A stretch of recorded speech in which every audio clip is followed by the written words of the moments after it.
بسم اللہ الرحمن الرحیم۔ السلام علیکم ورحمۃ اللہ وبرکاتہ۔ دوستو، کیا آپ جانتے ہیں کہ زنا کی توبہ کیسے قبول ہوتی ہے؟ ایک آدمی سے زنا ہو گیا، وہ رسول کریم صلی اللہ علیہ وآلہ وسلم کے پاس آیا اور عرض کرنے لگا، یا رسول اللہ صلی اللہ علیہ وآلہ وسلم، مجھ سے غلطی ہو گئی ہے کہ میں زنا کر بیٹھا ہوں، میں دل میں بہت شرمندہ ہوں، اب میں کبھی زنا نہیں کروں گا۔ کہ آپ مجھے رہنمائی فرمائیں گے، آپ مجھے کیسے معافی ملے گی؟ پھر حضور کریم صلی اللہ علیہ وآلہ وسلم نے فرمایا، صرف ایک کام کر لو، تمہاری توبہ قبول ہو جائے گی۔ دوستو، واضح ہے کہ زنا بہت بڑا گناہ ہے۔ قرآن حدیث میں زنا کے سخت مذمت کی گئی ہے اور زنا کرنے والوں کے بارے میں سخت وعید ہے۔ حدیث مبارکہ میں ساتوں آسمان اور ساتوں زمین شادی شدہ زناکار پر لعنت بھیجتے ہیں، اور جہنم میں ایسے لوگوں کی شرمگاہوں سے ایسی بدبو آنے لگے گی کہ جس سے اہل جنت میں پریشان ہوں گے، اور ان کے عذاب کے ساتھ ان کی رسوائی جہنم میں ہوتی رہے گی۔ ایک دوسری روایت میں ہے کہ حضرت ابو ہریرہ رضی اللہ تعالی عنہ سے روایت ہے کہ رسول صلی اللہ علیہ وآلہ وسلم نے فرمایا، زنا کرنے والا زنا کرتے وقت مومن نہیں رہتا، چوری کرنے والا چوری کرتے وقت مومن نہیں رہتا، اور شراب پینے والا شراب پیتے وقت مومن نہیں رہتا۔ حضرت ابو امامہ رضی اللہ تعالی عنہ سے مروی ہے کہ ایک نوجوان حضور نبی کریم صلی اللہ علیہ وآلہ وسلم کی خدمت میں حاضر ہوا اور کہنے لگا، یا رسول اللہ صلی اللہ علیہ وآلہ وسلم، مجھے زنا کرنے کی اجازت دیں۔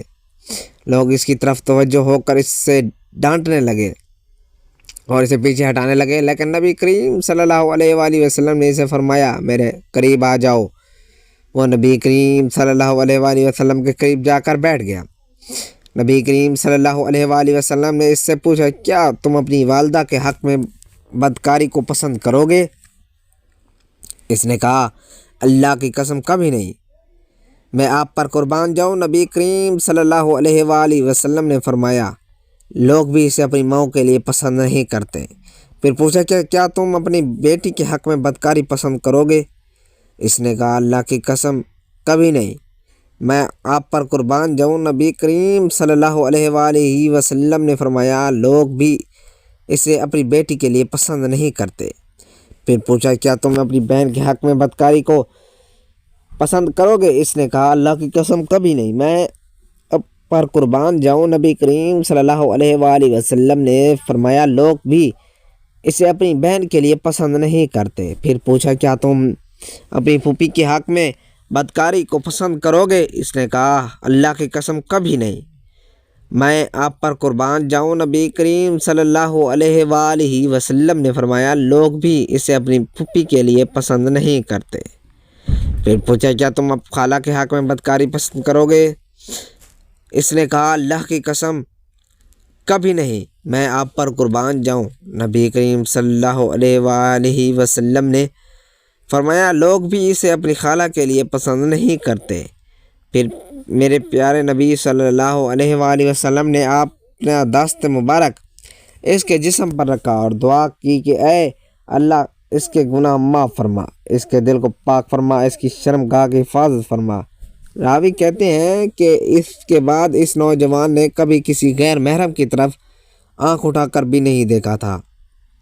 ناظرین، واضح رہے کہ ہر گناہ اللہ تعالیٰ کی نافرمانی ہے اور اس کی اطاعت و فرما برداری کے برعکس ہے، اور اللہ تعالیٰ کا نافرمان دنیا اور آخرت میں کہیں نہیں سکون نہیں پا سکتا۔ گناہ کرنے والے کی زندگی تلخ کر دی جاتی ہے۔ اللہ تعالیٰ کا ارشاد پاک ہے، اور جو شخص میرے اس نصیحت سے اعتراض کرے گا، جو اس کے پاس کے لیے قیامت سے پہلے دنیا میں قبر اور تنگی کا زینہ ہوگی۔ دنیا اور آخرت میں چین و سکون پانے کا ایک ہی راستہ ہے، اس پالنے والے خالق و مالک کی نافرمانی چھوڑ کر اپنی پوری زندگی اس کی اطاعت و فرما برداری سے گزار دی جائے۔ پھر اللہ پاک اپنے بندے کو پاکیزہ اور لطف زندگی عطا فرمائے گا، اور آخرت میں خوب اجر اور ثواب سے نواز دیں گے۔ سورۃ نحل میں اللہ تعالیٰ کا ارشاد ہے کہ جو شخص کوئی نیکی کام کرے گا خواہ وہ مرد ہو یا عورت، بشرط یہ ہے کہ وہ صاحب ایمان ہو، کیونکہ کافر کے اعمال صالح قبول نہیں تو ہم اسے شخص کو دنیا میں اچھی طرح زندگی دیں گے اور آخرت میں اس کے اچھے کاموں کے عوض میں ان کا اجر دیں گے۔ دین اسلام میں مایوسی بالکل نہیں ہے۔ انسان خطا کا پتلا ہے، گناہ کرنا انسان کی فطرت میں شامل ہے، لیکن بہترین شخص وہ ہے جو گناہ کرے اس پر قائم نہ رہے بلکہ فوراً توبہ کر کے اللہ تعالیٰ سے معافی مانگ لے۔ نبی کریم صلی اللہ علیہ وآلہ وسلم نے ارشاد فرمایا، ہر بنی آدم یعنی انسان بہت زیادہ خطا کار ہے۔ اللہ کے نزدیک بہترین انسان وہ ہے جو کثرت سے توبہ کرنے والا ہے۔ حضرت خدیجہ بن یمان سے مروی ہے کہ نبی کریم صلی اللہ علیہ وآلہ وسلم نے ارشاد فرمایا، اے مسلمانوں، زنا سے بچو، اس لیے کہ اس میں 6 نقصانات ہیں، 3 دنیا میں اور 3 آخرت میں۔ دنیا کے 3 نقصانات یہ ہیں کہ نمبر 1، زنا کرنے والے کے چہرے کی رونق ختم ہو جاتی ہے۔ نمبر 2، مسلسل غربت اس شخص پر ہمیشہ سوار رہتی ہے۔ نمبر 3، زنا کرنے والے شخص کو عمر کم ہو جاتی ہے۔ آخرت میں پیش آنے والے 3 نقصانات یہ ہیں، نمبر 1، اللہ کی ناراضگی، نمبر 2، حساب و کتاب، نمبر 3، دوزخ کی آگ میں ہمیشہ رہنا۔ زنا سے چہرے پہ رونق اور بے نوری سی ہو جاتی ہے۔ مذکورہ حدیث کی روشنی میں پتہ چلا ہے کہ زنا کرنے والے کو دنیا میں سخت اور ذلت اور رسوائی سے دوچار ہونا پڑتا ہے، جن میں پہلی سزا یہ ہے کہ زنا کرنے والے کے چہروں کی رونق ختم ہو جاتی ہے اور ان کے چہرے سے ہمیشہ ذلت اور خواری کی علامت ظاہر ہوتی ہے۔ ایک دوسرے مقام پر نبی کریم صلی اللہ علیہ وآلہ وسلم نے ارشاد فرمایا، تم لوگ ضرور اپنی نگاہوں کی حفاظت کرو اور اپنے چہرے کو سیدھا رکھو، ورنہ تمہارے چہرے کو بے نور کر دیا جائے گا۔ زنا سے فکر و فاقہ اور غربت پیدا ہوتی ہے۔ حضرت عبداللہ بن عمر رضی اللہ تعالیٰ عنہ سے مروی ہے کہ آقا صلی اللہ علیہ وآلہ وسلم نے ارشاد فرمایا، جب حکمران ظلم کرے تو آسمان سوکھ جاتا ہے، مطلب بارش نہیں آتی۔ جب زکوٰۃ روک لی جائے تو مویشی ہلاک ہو جاتے ہیں۔ جب زناکاری پھیل جائے تو فکر و فاقہ اور غربت عام ہو جاتی ہے۔ اسلامی معاشرے کی پاکیزگی کی حفاظت کرنا، ہر مسلمان کی عزت نفس اور روح کی طہارت باقی رکھنا اور ذات کو غیر محرم مردوں سے دور رکھنا زنا کے حرام ہونے کی حکمت ہے۔ عبرانی کی ایک صحیح روایت ہے کہ ابن العاص نبی کریم صلی اللہ علیہ وآلہ وسلم سے روایت کرتے ہیں کہ آپ صلی اللہ علیہ وآلہ وسلم نے فرمایا، روزانہ آدھی رات کے وقت آسمان کے دروازے کھول دیے جاتے ہیں اور ایک پکارنے والا فرشتہ پکارتا ہے کہ کوئی مانگنے والا ہے جس کی دعا قبول کی جائے، کوئی سوال کرنے والا ہے جس کا سوال پورا کیا جائے، کوئی مصیبت زد جو دعا کرے اور اس کی مصیبت دور کر دی جائے۔ یعنی آدھی رات کے بعد دعائیں قبول ہوتی ہیں۔ ناظرین، اللہ تعالیٰ ہر دعا کرنے والے مسلمان کی دعا قبول فرماتا ہے، سوائے زانیہ کے جو اپنی شرمگاہ کے ذریعے غیر مرد کو سیراب کرتی ہے۔ زانیہ عورت زنا کے ذریعے مرد کو دل بہلاتی ہے، اس کی دعا قبول نہیں ہوتی۔ زنا کرنے والے لوگ خود اپنے آپ کو اللہ کے عذاب کا مستحق بنا لیتے ہیں۔ حضرت عبداللہ بن عباس رضی اللہ تعالیٰ عنہ کہتے ہیں کہ رسول صلی اللہ علیہ وآلہ وسلم نے فرمایا، جب کسی بستی میں زنا اور سود عام ہو جائے تو گویا اس بستی کے لوگوں نے اپنے آپ کو اللہ کے عذاب کا مستحق بنا لیا ہے۔ ان پر کسی بھی طرح کا عذاب آ جائے، پھر اسی طرح زانی کو دنیا میں بھی اللہ تعالیٰ کی طرف سے سزا مل کر رہتی ہے۔ یعنی یہ ایک ایسا جرم ہے کہ جس کی سزا دنیا میں بھی ملتی ہے اور آخرت میں بھی ملتی ہے۔ حضرت انس کہتے ہیں کہ رسول کریم صلی اللہ علیہ وآلہ وسلم نے فرمایا، 2 گناہ ایسے ہیں جن کی سزا میں جلدی کی جاتی ہے اور دنیا ہی میں دے دیے جاتے ہیں۔ نمبر 1 زنا، نمبر 2 والدین کی نافرمانی کرنے والا، ماں باپ کی بات نہ ماننے والا۔ جو شخص اپنے بیماری میں مبتلا ہو جاتا ہے، ایسی بیماری میں مبتلا ہوتا ہے، یعنی زنا جیسی بیماری میں مبتلا ہو جاتا ہے، تو پھر اس کا ایمان کیسے بچ سکتا ہے کہ اس گناہ کو چھپانے کے لیے جھوٹ پہ جھوٹ بولتا چلا جاتا ہے، ایک نہیں کئی جھوٹ بولتا ہے۔ جب کوئی انسان جھوٹ بولتا ہے تو اس کے منہ کے بدبو سے فرشتے اس سے کئی میل دور چلے جاتے ہیں۔ اس انسان سے اللہ تعالیٰ کی حفاظت ہٹ جاتی ہے اور وہ شخص ذلیل ہو کر رہتا ہے۔ دنیا میں بھی انسان پر طرح طرح کی بیماریاں اور طرح طرح کے مصیبت نازل ہوتی ہیں۔ پھر بڑھاپے کی عمر میں زنا کرنا اللہ کے غضب اور غصے کو اور بھڑکاتا ہے۔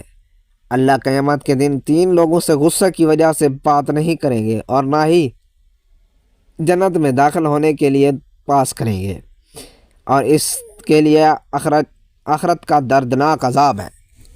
نمبر 1، بوڑھا زانی، دوسرا جھوٹا حکمران، تیسرا متکبر فقیر۔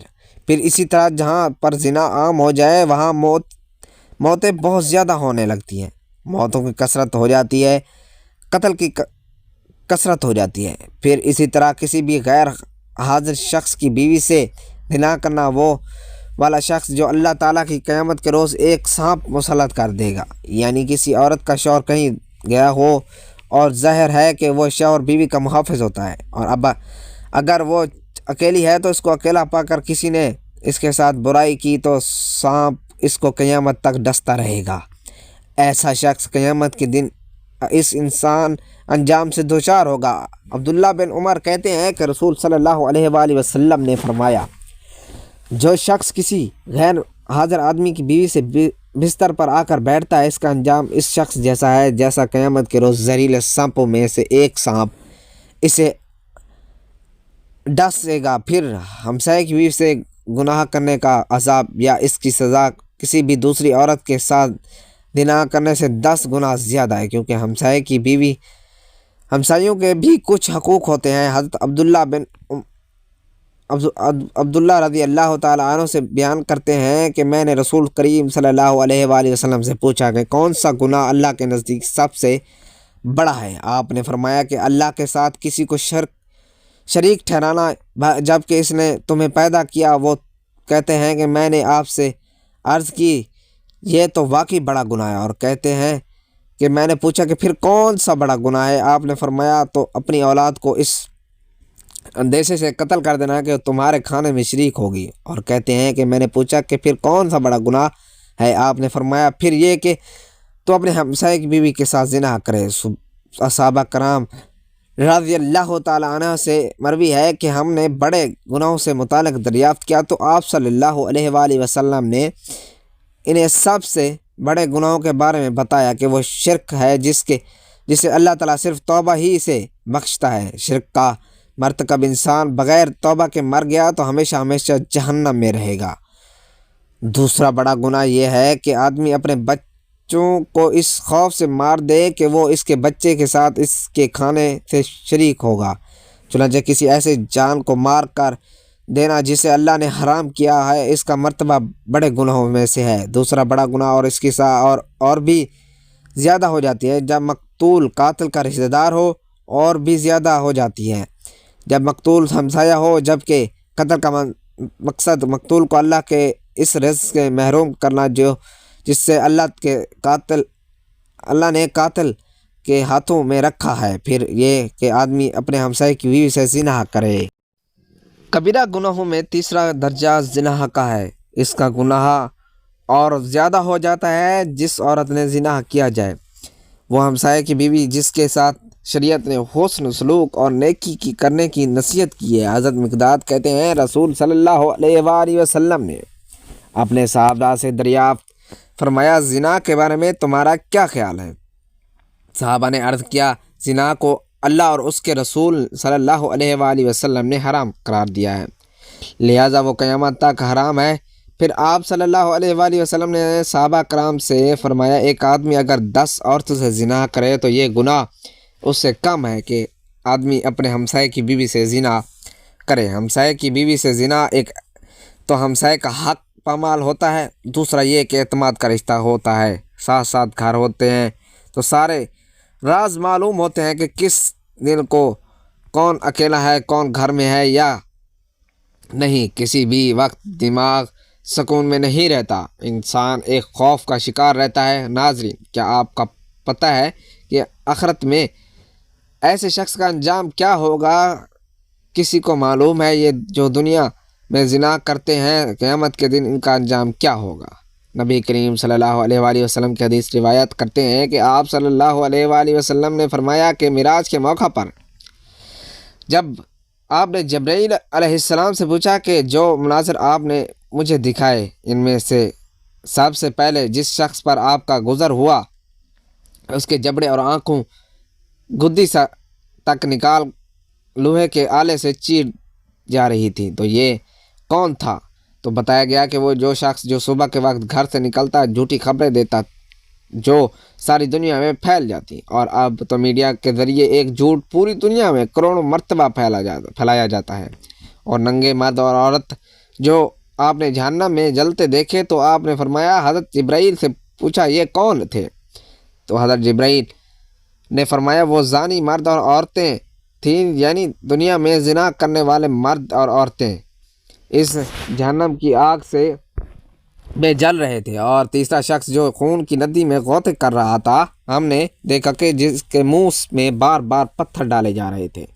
کیا وہ شخص جو دنیا میں سود کھاتا تھا؟ آپ دیکھیں کہ یہ کیسی بیماری ہے، ایک ایسی خرابی ہے کہ جس کو افسوس کے ساتھ کہنا پڑتا ہے کہ مسلمان معاشرے میں اسلام سود کی کیسے اجازت دیتا ہے؟ اگر کوئی شخص ایسی برائی کے قریب سے بھٹکتا ہے تو اسے ذلت کی نگاہ سے دیکھا جاتا ہے، اسے ذلت اور رسوائی کا سامنا کرنا پڑتا ہے۔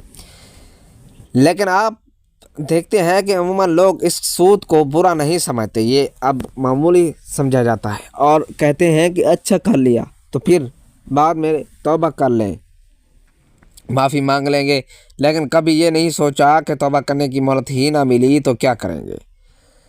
اللہ نے توبہ کی توفیق نہ دی تو کیا کریں گے؟ حضور نبی کریم صلی اللہ علیہ وآلہ وسلم کی خدمت میں ایک خاتون آئی اور کہنے لگی مجھ سے گناہ ہو گیا اور میرے پیٹ میں ناجائز بچہ ہے۔ آپ صلی اللہ علیہ وآلہ وسلم نے فرمایا میں کیسے مان لوں کہ تو نے بدکاری کی ہے؟ تو آپ صلی اللہ علیہ وآلہ وسلم نے فرمایا کہ جاؤ اور بچہ پیدا ہونے کے بعد پھر آنا۔ جب پھول جیسا بچہ پیدا ہوا تو بچہ گود میں لیا آ گئی، یا رسول اللہ صلی اللہ علیہ وآلہ وسلم اب کیا کروں؟ تو آپ صلی اللہ علیہ وآلہ وسلم نے فرمایا غلطی تیری ہے، بچے کی نہیں، واپس جا اسے دودھ پلاؤ، جب روٹی کھانے لگ جائے تب آنا۔ صحابہ کرام رضوان اللہ اجمعین کہتے ہیں کہ جب وہ عورت 2 سال بعد آئی تو بچے کے ہاتھوں میں روٹی کا ٹکڑا تھا، اور جب آئی تو رونے لگی اور کہا اے محبوب خدا صلی اللہ علیہ وآلہ وسلم مجھے ہر رات یہ گناہ چبھتا ہے اور مجھے سونے نہیں دیتا، اور اگر آج میں مر گئی تو اللہ کی بارگاہ میں کیا جواب دوں گی؟ نظر کرم فرمائے تو آپ صلی اللہ علیہ وآلہ وسلم نے فرمایا کہ بچہ ایک صحابی کو دے دو اور اسے کہو کہ اس کی اپنے بچوں کی پرورش کرنا۔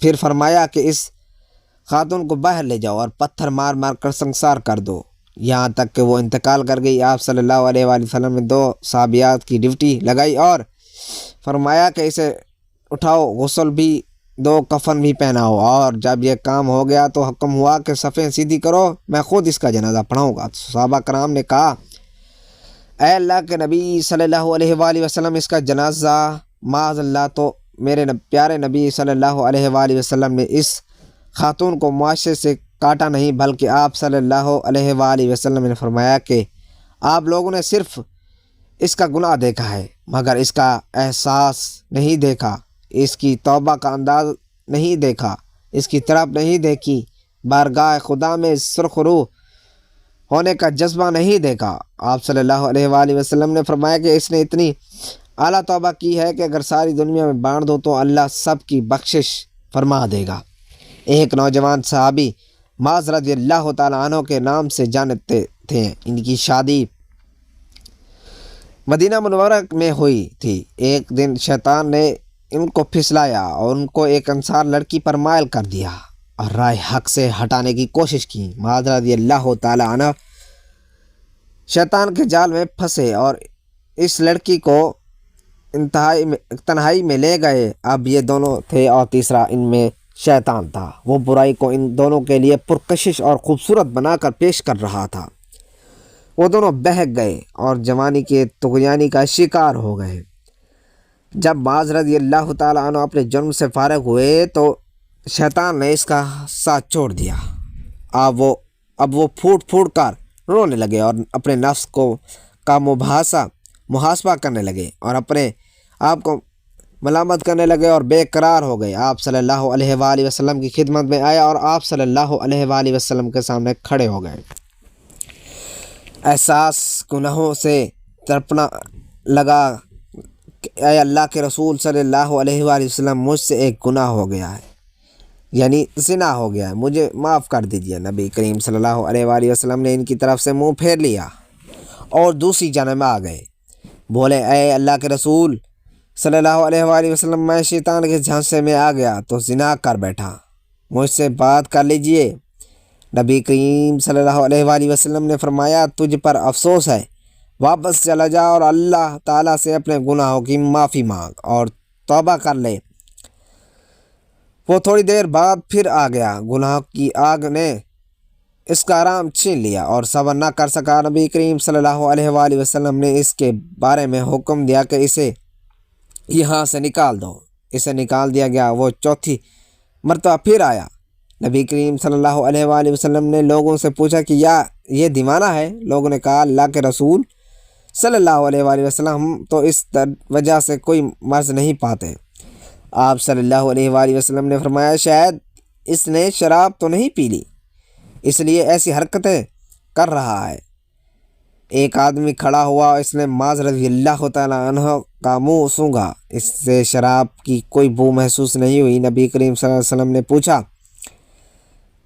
تجھ سے پتہ ہے کہ زنا کسے کہتے ہیں؟ اس نے کہا جی ہاں، میں ایک عورت کے ساتھ اس طرح حرام کا ارتکاب کر بیٹھا ہوں کہ جسے ایک آدمی حلال طریقے سے اپنی بیوی کے ساتھ کرتا ہے۔ آپ صلی اللہ علیہ وآلہ وسلم نے پوچھا اب اس سے تمہارا کیا مطلب ہے؟ اس نے کہا مجھے پاک کر دیجئے۔ نبی کریم صلی اللہ علیہ وآلہ وسلم نے مکمل تفتیش کرائی، جرم ثابت ہونے پر حد جاری فرما دی۔ آپ صلی اللہ علیہ وآلہ وسلم نے حکم دیا اور اس سے سنسار کر دیا گیا۔ جب اس کی نماز جنازہ پڑھائی گئی اور اسے دفن کر دیا تو نبی کریم صلی اللہ علیہ وآلہ وسلم دو آدمیوں کے پاس سے گزرے اور وہ آپس میں باتیں کر رہے تھے کہ دیکھو اس آدمی پر اللہ نے پردہ ڈالا تھا لیکن اس نے اپنے آپ کو خود ہی ہلاکت میں ڈال دیا۔ مجھے نہیں پتا کہ اسے پتھر مار کر کیوں ہلاک کر دیا گیا ہے، جیسے کتا مار دیا جاتا ہے۔ نبی کریم صلی اللہ علیہ وآلہ وسلم خاموش ہو گئے۔ پھر تھوڑا دور ایک مردہ گدھا پڑا ہوا تھا، اسے دھوپ نے جلا دیا تھا۔ نبی کریم صلی اللہ علیہ وآلہ وسلم نے اس گدھے کو دیکھا تو پوچھا کہ کدھر ہیں وہ دونوں؟ بولے اللہ کے رسول صلی اللہ علیہ وآلہ وسلم ہم یہاں ہیں۔ آپ صلی اللہ علیہ وآلہ وسلم نے فرمایا اٹھو اور اس گدھے کا گوشت کھاؤ۔ وہ حیران ہو کر بولے اے اللہ کے نبی، بھلا ایسا کون کھا سکتا ہے؟ آپ صلی اللہ علیہ وآلہ وسلم نے فرمایا دیکھ ابھی جو تم اپنے بھائی کی عزت پامال کر رہے تھے وہ اس گدھے کے کھانے سے بھی زیادہ بدتر ہے۔ معاذ رضی اللہ تعالیٰ عنہ سے ایسی سچی توبہ کی ہے کہ اگر یہ توبہ امت کے مابین تقسیم کر دی جائے تو انہیں کافی ہو جائے گی۔ مجھے اس ذات کی قسم جس کے ہاتھوں میں میری جان ہے، وہ اس وقت جنت کی نہروں میں غوطے لگا رہا ہے۔ اللہ پاک سے دعا ہے کہ اللہ پاک ہمیں ہر برے عمل سے بچائے اور ہمارا خاتمہ ایمان پر فرمائے۔ میرا سنانا اور آپ کا سننا اپنی بارگاہ الہی میں قبول و منظور فرمائے، آمین یا رب العالمین۔ ناظرین ویڈیو اچھی لگی ہے تو ویڈیو کو لائک کریں، شیئر کریں، چینل کو سبسکرائب کریں اور کمنٹ باکس میں اللہ تعالیٰ کے 99 ناموں میں سے ایک نام ضرور ٹائپ کریں۔ اگلی ویڈیو تک کے لیے دیجیے اجازت، اللہ حافظ۔